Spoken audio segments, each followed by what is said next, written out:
بسم اللہ الرحمن الرحیم۔ السلام علیکم۔ آج میں آپ کو باپ کی شان کے بارے میں بتاؤں گی۔ باپ کی عظمت بھی مسلم ہے۔ باپ عظیم شان کا مالک ہے۔ باپ ایک ایسا شجر ہے جس کی چھاؤں گھنی ہوتی ہے۔ باپ سر کی چادر ہے، مر جائے تو سر ننگا ہو جاتا ہے۔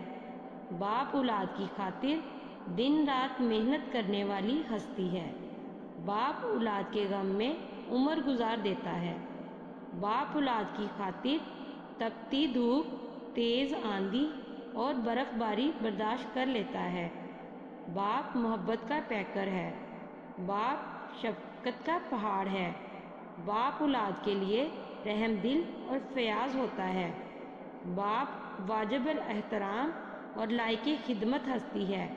باپ کا نافرمان دنیا اور دین میں ذلیل و خوار ہوتا ہے۔ باپ کی دعا اولاد کے لیے رد نہیں ہوتی۔ باپ تپتے صحرا میں آب رواں ہے۔ باپ اولاد کی پہچان ہے۔